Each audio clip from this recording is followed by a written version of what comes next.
Um tempo de esperança, esse é o tema da mensagem que nós estamos trabalhando, né? Que nós estamos trabalhando durante esse tempo de advento, que encerra hoje. A gente está ministrando essa mensagem há um tempo, e hoje nós estamos encerrando essa palavra, esse tema, que vem com uma mensagem muito peculiar, falando sobre Jesus, o propósito do Natal. É exatamente isso que eu quero chegar para você, que eu quero falar para você.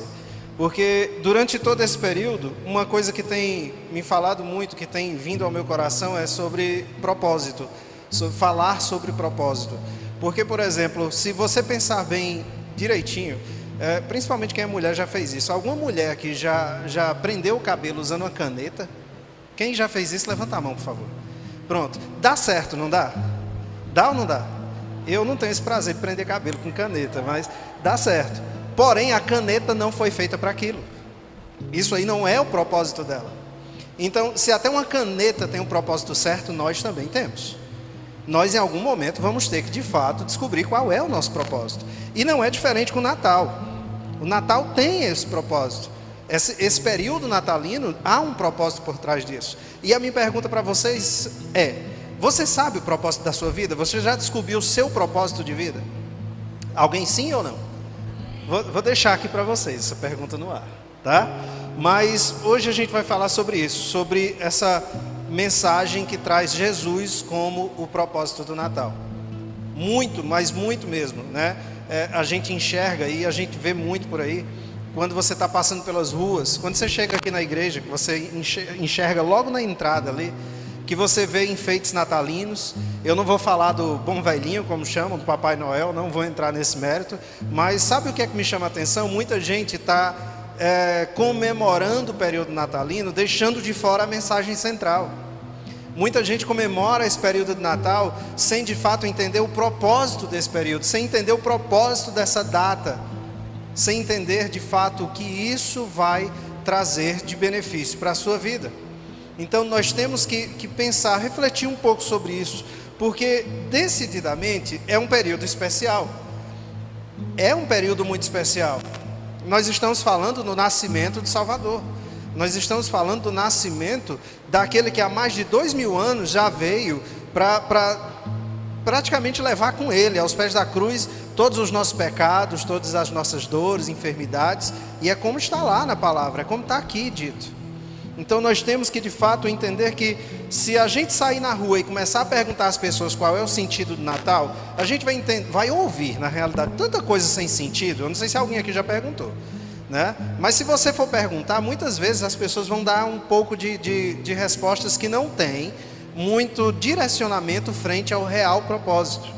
E é isso que nós vamos falar hoje, porque para nós o importante nesse período, principalmente, foi o que o anjo falou, na hora que ele disse lá em Lucas 2, versículo 11: hoje na cidade de Davi lhes nasceu o Salvador.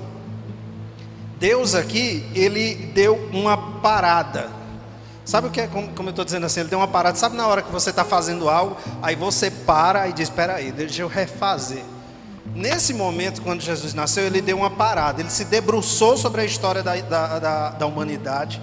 Ele meio que afiou o que ia fazer e disse: pronto, agora eu vou reescrever o futuro dessas pessoas a partir daqui. Então, o nascimento dele é tão importante, mas tão importante, que até as datas, até os calendários se dividem antes de Cristo e depois de Cristo. Então não dá para negar isso.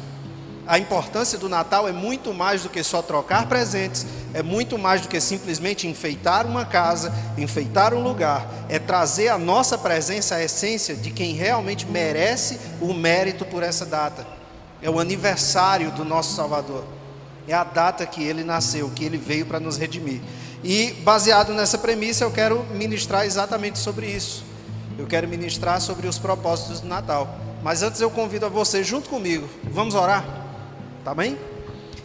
Senhor, estou aqui disponível, estou aqui diante de Ti, e estou aqui de frente com todas essas pessoas, mais as que estão online, Pai, para levar a Tua palavra. Então traz, Pai, nesse momento, traz a minha boca, traz a esse lugar as Tuas palavras, traz a Tua essência, e que através de mim flua somente o Teu querer, Pai. aqui nesse momento eu não quero falar de mim, eu não quero ser eu quero apenas trazer mais de Ti. Então traz essa palavra rema ao coração de todas essas pessoas, para que cada vez mais nós entendamos o real propósito do Natal, em nome de Jesus, amém, amém. Então, agora há pouco eu perguntei qual era o propósito de sua vida, e a pergunta que eu faço agora, qual é o propósito do Natal? Vou tratar em 3 pontos com vocês. O primeiro ponto é a relevância. O primeiro ponto que eu quero falar com vocês é sobre relevância, porque Deus veio ao mundo. Por que o Natal é relevante? Gente, naquele dia, hoje, há 2000, aquele negócio, no dia 25, 24 por 25, há 2020 anos atrás, né, Deus veio ao mundo. Ele veio, Ele se fez carne, e por isso o Natal tem uma relevância tão grande nas nossas vidas. É por isso que nós temos que entender o real sentido, o propósito da coisa. O Criador do universo, Ele fez o que praticamente nenhum de nós, no auge do seu poder, faria. Ele veio até a criação. Ele não se colocou no lugar dele para simplesmente se parecer soberano sobre todos nós. Ele simplesmente desceu ao nosso nível, feito carne, em Jesus, para que nesse momento, a figura desse Deus encarnado no ser humano, encarnado em Cristo, nos trouxesse a remissão de tudo o que a humanidade já tinha feito de ruim em cima da terra. Então Ele queria naquele momento, há até teólogos que dizem que Jesus foi o segundo Adão, né? E, ou seja, Ele veio à terra naquele momento para ali ser o Cordeiro perfeito, para ser o momento em que Ele iria redimir a humanidade e reconciliar todos nós com Cristo. Esse é o propósito do Natal. Então, se a gente parar bem para analisar, um rei ele não lava o chão, pelo menos eu não conheço na história nenhum que fez isso, né? A não ser Cristo, que até os pés dos seus servos lavou. Mas um rei não lava o chão, um rei ele não praticamente se humilha para pedir algo a ninguém. E vamos ser sinceros, até pessoas, nós aqui nesse tempo que nós vivemos, pessoas em altos cargos de liderança, não estou falando de rei, eu estou falando de posição de liderança. Tem pessoas que não dirigem nem o próprio carro, que estão no banco de trás com o motorista. Então é esse o motivo pelo qual o Natal é tão relevante para nós, pelo fato de que o nosso rei, o nosso Senhor, o nosso Criador se humilhou, Ele se colocou no nosso lugar, Ele veio para cá, para não imediatamente, mas definitivamente nos livrar de tudo que nos assolava. A palavra de Deus, lá em Paulo, ele diz aos Filipenses o seguinte, presta bem atenção, Filipenses 2, versículo 7, esvaziou-se a si mesmo, vindo a ser servo, tornando semelhante a homens. Ele se tornou semelhante a mim e a vocês. Ele se tornou uma pessoa como qualquer outra. E diferente do que muitos filmes, né, retratam, Jesus, ele, pelo menos geograficamente e demograficamente, ele não era para ter aquela, digamos assim, aquela aparência europeia, como retrata em muito filme por aí. Pela região que ele trabalhava, pela região em que ele nasceu e tudo mais, pela descendência, né? Então, a própria palavra diz que não havia nenhuma beleza sobre ele, né? Não havia nada assim fisicamente que chamasse a atenção sobre ele. Então, ele era uma pessoa igual a todos nós. Ele era, digamos assim, um dos improváveis que a Bíblia apresenta.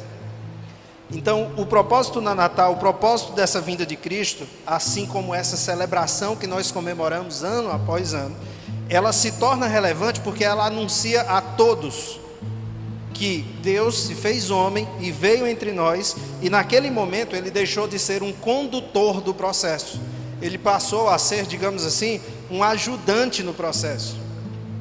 Naquele momento, Deus ele deixou no lugar de criador, que só tinha feito e deixa a galera se virar, para dizer, peraí, eu vou descer lá e vou participar junto com eles desse processo de salvação deles.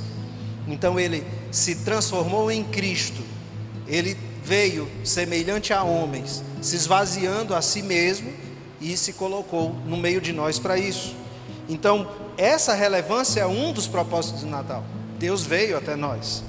E qual o propósito do Natal? Quando eu falei agora em relevância, porque Deus veio ao mundo, o segundo motivo, o segundo propósito é exatamente a motivação. Porque Deus veio ao mundo, Isso é muito relevante. Agora, por que ele veio ao mundo? O que é motivação para vocês? Motivação, pelo menos nas aulas eu até leciono. Motivação é você ter um motivo que te leva a executar uma ação. E a motivação, ela só é interna, ninguém te motiva. A motivação é sua. Quem é externo te incentiva. E Deus não foi incentivado por ninguém, ele foi motivado. E qual foi a motivação dele? Ele veio por mim e por vocês. Ele veio ao mundo e isso é muito relevante. Agora, o principal motivo para isso foi por quê? Porque ele queria nos aproximar de volta a ele. Foi por mim e por vocês que ele veio. Foi por mim e por você. Então, quando isso tudo se aproxima mais de nós, aí nós entendemos de fato a importância do Natal, o propósito do Natal. É como se, por exemplo, a gente pegasse uma das pessoas mais importantes do mundo e simplesmente ela descesse aqui no Iguatu de uma hora para outra e dissesse: não, eu vim só para ir na casa de William Neide. Está entendendo? É como, assim, pensando nesse tempo, né, que a gente está.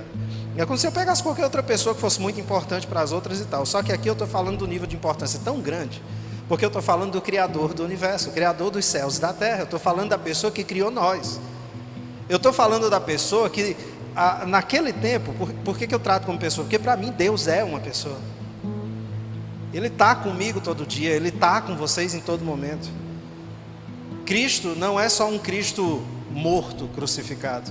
Ele já ressuscitou. Então, quando eu falo num Deus, eu falo de Jesus, eu falo do Espírito Santo, eu falo em Cristo sim. Então, Ele é uma pessoa que não veio só para visitar a humanidade. Ele não veio para passear, para dizer: peraí, deixa eu dar uma volta lá para ver se está tudo bem. Ele não veio simplesmente para dizer: deixa eu ver se o pessoal está fazendo direitinho, porque se não tiver, eu acho que eu vou mandar o dilúvio, né? Não é bem assim. Ele veio por mim e por você para resolver o nosso problema. Ele não veio para resolver o problema dele. Vocês concordam comigo que digamos assim, pelo poder que Deus tem, Ele poderia muito bem, quando a humanidade de certo ponto estava caindo ali, Ele podia simplesmente ter dado um basta e recriado tudo novamente. Concordam comigo? Ele tem esse poder. Mas Ele se transformou em homem, Ele veio para quê? Porque Ele não aguentou ficar sem a criação. É como se naquele momento Ele tivesse se colocando no nosso lugar para entender o que nós passamos, entender o que nós sentimos, sentir a dor que nós sentimos, sentir as angústias que nós temos, para entender por que nós caímos. Mas naquele momento, depois de cumprida todo o seu propósito, Ele se entregou e ainda perdoou quem o estava matando, condenando. Então isso é um motivo que sinceramente deixa pequeno qualquer outra motivação que você tenha para fazer algo na sua vida. Você muitas vezes pode até, quem for pai e mãe aqui sabe o que eu estou dizendo, você daria a sua vida pelo seu filho. Você daria. Pois foi o que Deus fez por nós. Se você muitas vezes, como eu já disse para filhos meus, como eu já disse, papai daria a vida por você, o que fosse preciso eu faria por você. E eu já disse isso em oração, em momentos de angústia de fato. Sabe por que eu amo tanto a Deus? É porque eu sei que Ele já fez isso por mim. Não tem como eu negar isso. Não tem como eu negar o real sentido de servir, de se entregar, de entregar minha vida a Ele, sabendo que eu posso estar pregando para os meus filhos uma coisa e aparentemente não estar cumprindo. Não adianta eu falar para os meus filhos: papai daria a vida por você. Aí meus filhos pegam, crescem, vêm para o Kids, né? O pessoal abençoado, que está passando a mesma mensagem, digamos, na linguagem deles. E aí eles entendem que Deus enviou Jesus, se fez Jesus, veio em forma de homem, entregar a vida pela humanidade. Só que aí, do que adianta eu dizer para os meus filhos que eu daria minha vida por eles, se eles não enxergarem isso nas minhas ações diárias? Sendo que eles já conhecem a verdade, eles já sabem a verdade. Eu tô tão alegre nos últimos dias, porque tipo assim, eu tô lendo a Bíblia com minha filha de 6 anos todo dia. E ela começa a ler e questiona, e fica falando, e diz, pai, mas por que isso? Pai, mas por que aquilo? Quem conhece sabe, a Agnes já não questiona nada, tudo dela tem um porquê, né? Então assim, a gente assiste um filme, uma novela, ela só falta não deixar ninguém assistir. Eu fico imaginando quando ela lê a Bíblia, realmente é de enlouquecer uma pessoa. Você lê um versículo, meio versículo, eu acho que se ler o menor versículo da Bíblia, onde diz só, ele chorou, ela vai perguntar por quê, né? Imagine se ler o maior. Então assim, a gente tem que entender que Deus veio ao mundo para resolver esse problema nosso. E esse problema era o nosso coração que não estava mais ligado a Ele. E olha só o que está escrito pelo apóstolo João, na sua primeira carta, lá no capítulo 3, versículo 5. E vocês sabem que Ele se tornou homem a fim de poder tirar os nossos pecados, e que nele não há pecado nenhum desvio de vontade de Deus. Nós enxergamos as coisas pequenas demais. A nossa visão é limitada. É muito limitada, porque a gente tem um coração também muito limitado. Sabe por que a gente muitas vezes não compreende o amor de Deus? Esse amor que foi capaz de Ele descer do lugar dele, se encarnar em uma pessoa, fazer tudo o que Ele fez na terra, entregar a sua vida por nós, porque a gente só enxerga com a nossa visão humana, que é uma visão tão limitada ao ponto de que, se você teve uma desavença com seu pai biológico, você simplesmente quer se afastar do Pai Celestial. Porque uma pessoa te feriu, tu quer se afastar do teu Criador. Se você acha que isso faz sentido, é a mesma coisa de eu dizer o seguinte: caramba, eu não quero ter filho não. Por quê? Não, porque minha mãe vivia me batendo. Minha mãe não me batia, tá? Se mãe estiver assistindo, eu não estou dizendo isso. Mas é o seguinte, eu não vou dizer para vocês, tipo, eu não quero ter filho, por quê? Porque eu não quero bater no meu filho. Não é bem nessa linha. Não é porque alguém me feriu, ou porque alguém me feriu, não é porque eu me senti ferido por alguém. Porque dizer que alguém te feriu é você estar falando que alguém tem poder sobre o seu sentimento. Eu acho que o único poder sobre os nossos sentimentos, nossas ações, nosso coração, tem que ser de Deus. Então, se nós estamos aqui para nos tornar a imagem e semelhança de Cristo, a gente não pode se deixar ferir. Porque a própria palavra diz que você tem que oferecer a outra face. Você tem que amar como Ele amou. Você tem que amar os outros assim como você ama a si mesmo.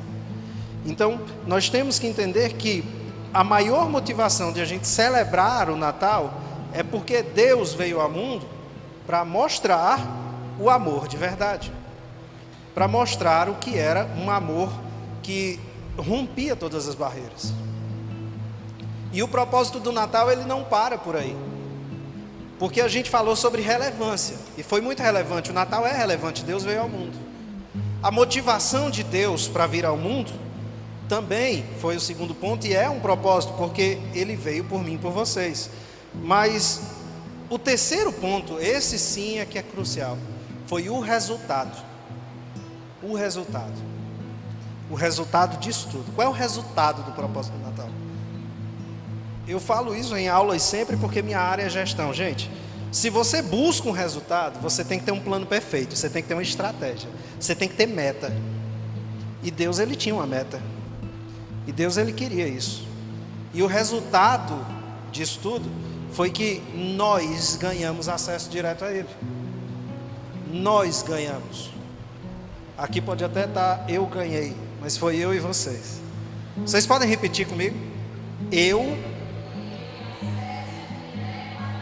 Mais uma vez com gosto agora.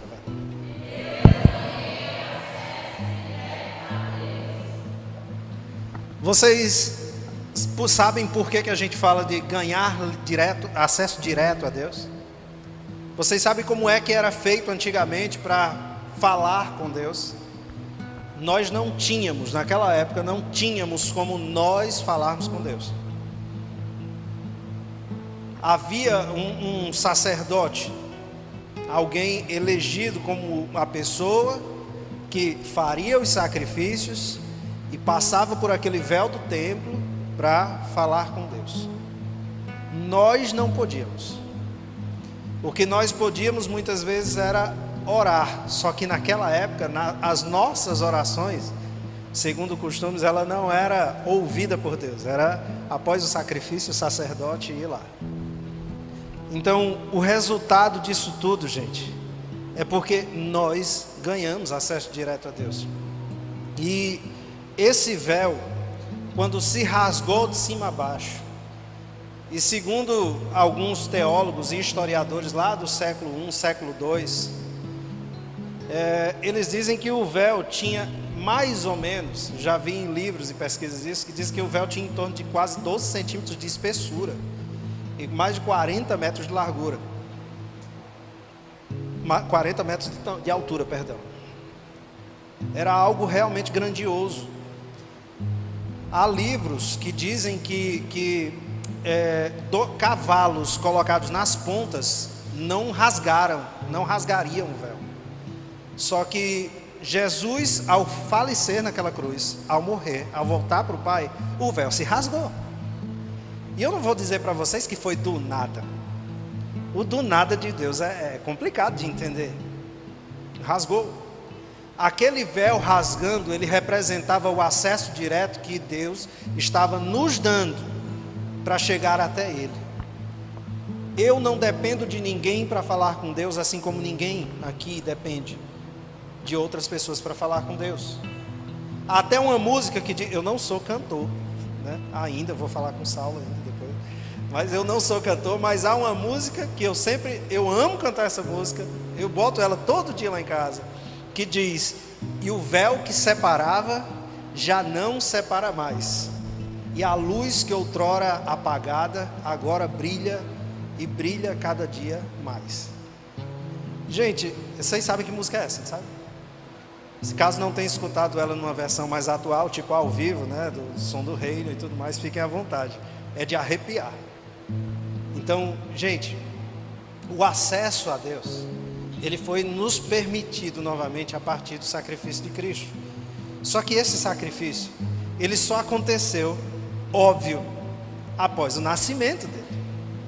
Você já imaginou que se Cristo não tivesse nascido aqui, a gente está falando desse momento atual, se há 2020 anos atrás, há mais de 2000 anos atrás, ele não tivesse nascido, você está entendendo o que é que isso significaria? Significa dizer que nós até hoje, pelo menos eu acho, né? Não sei se Deus teria deixado, ainda estaríamos vivendo como antigamente. A gente ainda estava, e apesar de o pecado ainda estar entranhado na humanidade, mas em nome de Jesus eu creio que isso tudo há de ser limpo de uma vez por todas, de todas as pessoas. Eu sei sim que esse Cristo que nasceu há mais de 2000 anos atrás, ele é fiel para cumprir tudo o que veio fazer. E olha só o texto, olha só o que Paulo diz lá em Romanos: éramos inimigos de Deus, mas Ele nos fez seus amigos por meio da morte de seu Filho. Agora que somos amigos de Deus, com muito mais razão seremos salvos pela vida em Cristo. Isso está lá em Romanos 5, versículo 10. Gente, tudo isso que aconteceu foi porque Jesus nasceu. Toda a história, a gente tem uma mania de comemorar o Natal somente com troca de presentes, mesas fartas, abraçando todo mundo. Esse ano não, né? Não vai poder abraçar todo mundo. Mas a gente tem essa mania de comemorar o Natal somente para isso. Mas cadê a essência? Cadê a comemoração do real motivo? Cadê, de fato, a comemoração com a presença do aniversariante? A gente sabe que o Natal é o nascimento de Cristo, mas muitas pessoas ainda insistem em comemorar esse aniversário sem a presença do aniversariante. E enquanto o louvor vem se colocando aqui à frente, eu queria que você visse muito bem uma frase dita por J.C. Ryle, que ele diz o seguinte: Jesus não é apenas Filho de Deus, poderoso para salvar, mas o Filho do homem, capaz de sentir. Sabe por que ele nos ama tanto? Sabe por que eu sou tão fã desse cara? É porque ele não se colocou no seu lugar de digamos assim, de Deus, de Rei dos Reis, simplesmente para julgar. Vocês já pararam para pensar que quem julga são os humanos, não é Deus, né? Eu fui criado durante muito tempo escutando: Deus castiga, não faça isso não que Deus castiga. E isso só fazia me afastar mais de Deus. Eu não sei vocês, mas eu só fazia me afastar. Pô, se Deus castiga, eu vou ficar longe dele. Se eu sou pecador e eu tinha noção de quais eram meus erros. Todo mundo aqui tem noção de quais são os seus erros. Só que o pecado é tão ruim que ele acaba nos afastando de Deus por medo. Deus não castiga, Deus acolhe. Jesus, ele veio exatamente para cumprir isso tudo, gente. Ele veio para sentir o que nós sentíamos, para que a partir dali ele entendesse e levasse ao Pai de fato as nossas dores, as nossas enfermidades, as nossas angústias. Então, pode haver propósito maior do que celebrar o Natal se não for isso? Como é que eu posso celebrar um Natal sem a presença de Jesus, comemorando o aniversário de fato de quem Ele é? Então, a partir de hoje, eu peço a cada um de vocês, mas eu sei que vocês já sabem. Se alguém perguntar para vocês o seguinte: qual é o maior propósito de celebrar o Natal? Gente, vocês já sabem na ponta da língua. Primeiro de tudo, eu já falei. A gente falou aqui sobre Deus vir ao mundo. Mas Ele não só veio ao mundo, Ele veio por nossa causa. E por que Ele veio? Ele veio para salvar. Ele veio para salvar a mim, para salvar vocês. Então, a gente tem que honrar a Deus. A gente tem que honrar esse aniversário, essa vinda de Jesus, sendo fiel nessa obra dele. Sabe como que a gente tem que ser fiel a Cristo, gente? Apresentando sempre Jesus com as nossas palavras.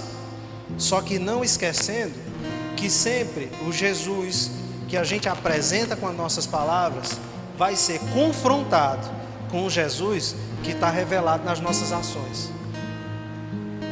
Você pode falar de Cristo quanto você quiser, mas ninguém vai enxergar Cristo em você mais do que enxergaria se você expressasse Jesus nas suas ações. Há uma história antiga que diz que um missionário que não sabia, tinha maior dificuldade de falar em línguas, ele vivia se inscrevendo em escolas de missão, se inscrevendo para viajar em outros lugares. Só que ele nunca conseguia. E uma vez ele juntou dinheiro e viajou por si só para uma tribo. E ficou lá até o dia de sua morte, servindo aquele povo até o dia de sua morte. Anos depois, alguma das escolas de missão que ele tinha se inscrito e não conseguia a vaga, não conseguia o financiamento para chegar até lá, foi para essa tribo. E os missionários evangelizaram, falaram de Cristo, mostraram Cristo, explicaram quem era, a salvação, a crucificação. Sabe o que foi que o pessoal lá disse na época? Disse assim: a gente conhece esse Jesus aí que vocês estão falando.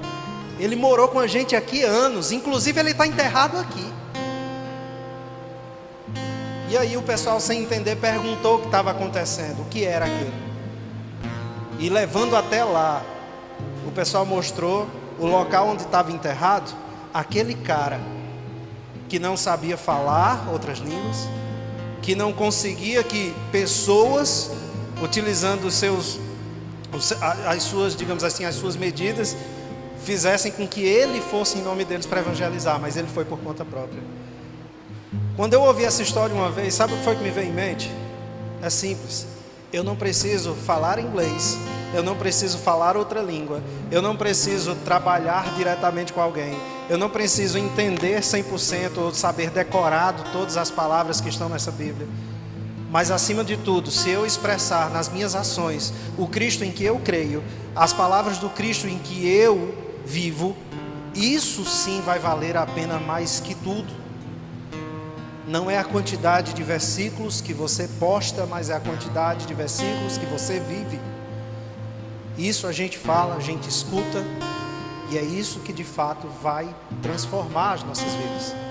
Então eu convido você a ficar de pé nesse momento e orar comigo aqui agora e declarar que Cristo é o nosso Salvador e declarar que esse aniversário, que esse momento é dele, é totalmente dele. Amém? Senhor, Pai, eu estou aqui junto com todos, em nome de Jesus, Pai, para declarar que nós acreditamos no Teu nome, nós acreditamos no Teu Filho, que nós estamos aqui reunidos em nome de Jesus para que cada vez mais nós possamos ser pessoas plenas no Teu querer, Pai. Que nós possamos, em nome de Jesus, Pai, cada vez mais e cada vez com mais vigor, expressar a Tua essência nas nossas ações, seja no trabalho, seja na escola, seja na faculdade, seja na nossa rua, Pai, mas acima de tudo que seja dentro das nossas casas, para que em nome de Jesus nós possamos confrontar com a população que o Cristo que nós professamos é sim o Cristo que nós vivemos. Nós queremos aqui declarar, Pai, que em nome de Jesus, toda essa cidade irá ver quem é o verdadeiro Cristo. Toda essa cidade irá, em nome de Jesus, enxergar quem é o verdadeiro aniversariante dessa época, porque nós vamos nos posicionar, porque nós vamos entregar a todos a Tua palavra, entregar a Tua boa nova, Pai. A Tua palavra diz que Tu se fez homem para estar entre nós. Então nós vamos honrar, Pai, esse Teu sacrifício, esse sacrifício do Teu Filho, e vamos estar aonde quer que o Senhor nos envie, para proclamar o Teu nome, para proclamar, Pai, a Tua palavra, para Te render louvores, para Te render glória, para entregar o Teu nome a quem quer que seja, Pai. Nós vamos levar a Tua palavra aos enfermos, às pessoas que estão cativas, às pessoas que estão desacreditadas, Pai. Nós vamos entregar o caminho que é a Tua palavra às pessoas que estão perdidas. Nós vamos, em nome de Jesus, Pai, entregar a Tua palavra às pessoas que ainda não conseguem escutar a verdade. Nós vamos entregar, Pai, a Tua palavra a todas as pessoas que estão necessitadas de um renovo na Tua vida. E que em nome de Jesus, Pai, nós não descansaremos enquanto nós não conseguirmos incendiar essas pessoas por dentro. Nós vamos incendiar essa cidade, nós vamos incendiar as nossas casas. Em nome de Jesus, Pai, cada vez mais nós vamos fazer queimar a Tua essência no coração de cada pessoa. E eu declaro aqui, em nome de todos, Pai, que nós estamos aqui. Eu já disse uma vez e continuarei dizendo em todas as minhas orações, Pai. E eu queria que em nome de Jesus, cada pessoa aqui repetisse em alto e bom tom: Pai, eu sei que Tu não precisa de mim, mas Pai, eis-me aqui, Senhor. Eu estou aqui para cumprir todos os Teus desígnios. Nós estamos aqui para confessar que só Tu és Deus, és santo, és Rei, és o Senhor da minha vida e de todo o planeta. É assim que eu Te oro, em nome de Jesus, Pai. Amém e amém, Pai.